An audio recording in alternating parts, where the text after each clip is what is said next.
My career has been beleaguered by councils and in particular the planning department. I remember in one case where it was argued that the house didn't harmonise with the buildings in the area. Well, if you think of the word harmony, harmony is disparate sounds when placed together make a pleasing whole. Are they asking me for harmony, or are they in fact asking me for monotony? We like to put a building in the middle of the site and have all this ground all the way around it. We are much better off if we can open up so that we can get rooms on the southern part of a site, for example, that get a northern light through a courtyard. And in summertime, you can bring shade devices over this. This is entirely logical. But to get this through council requires incredible effort. These obstacles all the way. And the only way that one gets out of these is to go to the farm where I get silence, walking in the forest of the farm, going for a swim at Smoky Cape. To walk in the landscape is great, peaceful time. It's wonderful.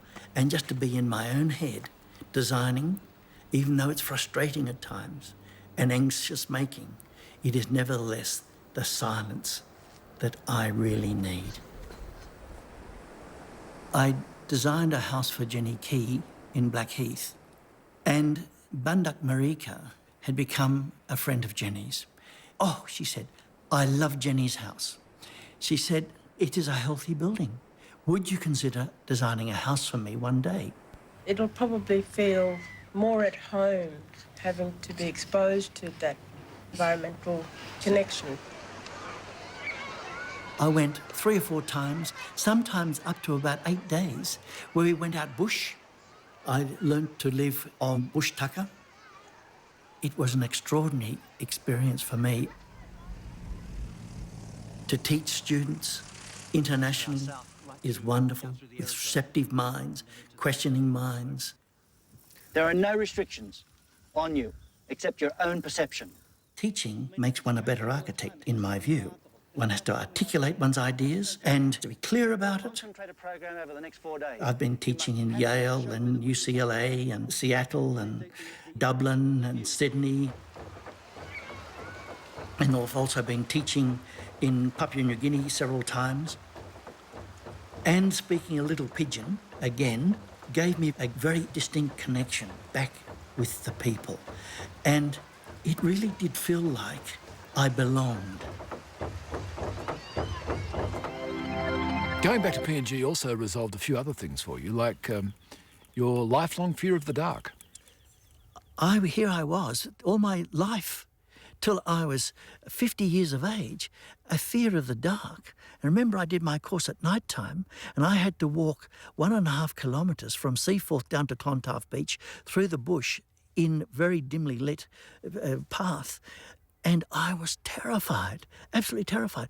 And it wasn't until I went back to New Guinea I realised what it was, and I was able to handle that. And now I've got no difficulty at all. But it was Papua New Guinea that gave it to me, and I also taught me what it was, and I was able to deal with it after that. Well, it also explains why you spend most of the night working, of course. Maybe. You won the big Oscar, the Nobel Prize for Architecture, the Pritzker Prize. How did you feel when you picked up the phone and were told that? Oh, I didn't believe it. I said, look, some of my friends would do this to me. How would I know? Somebody on the end of the phone could ring up and say, you're the recipient of this year's Pritzker Prize. And so I said, there's no way I can take you seriously on this. He said, well, look, I don't know how to convince you. You've got to take me seriously. And all of a sudden I started to go into a cold sweat, and I thought, this guy might be right. Why was it such a shock? Well, look, I've been practicing for a long time by myself, very quietly, in a sense in backwater, in a way that's remote. I mean, nobody more surprised than me, I'm sure, and probably many architects pretty surprised too. And that's all right. There's another architect, a Spanish architect, Jose Antonio Coderc, who was really quite important for you the Spaniards say he was a very tough man. To me, he was just so gentle. And he said, we got into conversation about all sorts of areas of religion, of what was happening in music today, and architecture was significant, the discussion, of course. And he said to me, he said, I must tell you, I am 62. And with every new building, I am still very nervous. I am very anxious. That was, to me, a total release of my innermost fears, that I saw all around me, all my peers, with the greatest of confidence, designing this work. And I think, Jesus, I'm so nervous about it all. He also said to me, I tell my students, you must put into your work first effort, secondly love, and finally, and I must say very Catholic Spanish, suffering. I feel very comfortable practicing the way I do. I feel very comfortable about not having staff.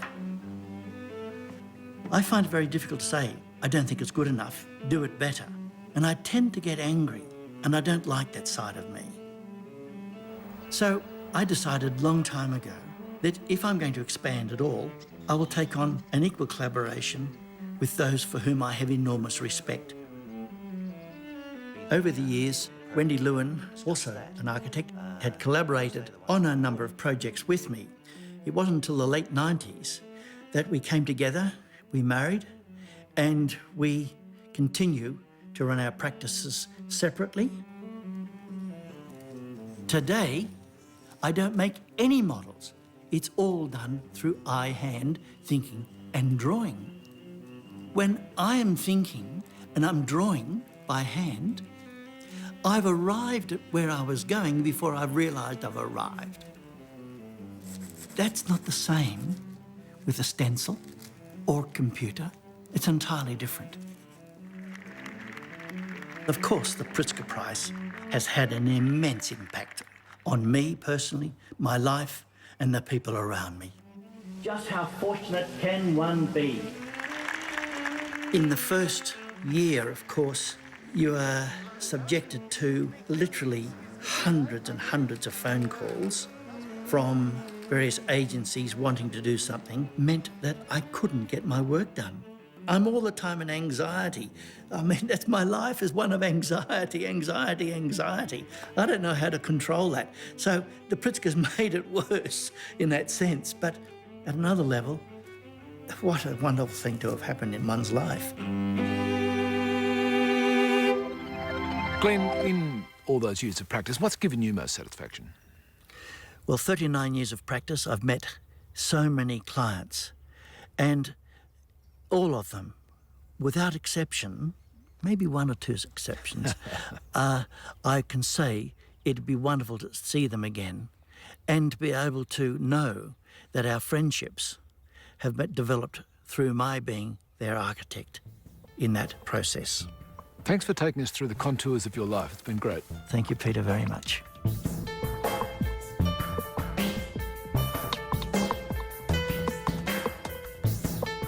On Thursday, join designer Kevin McLeod for a new series looking at the transformations made to a home's interior in Grand Designs Indoors, 6:08, Thursday night on ABC One.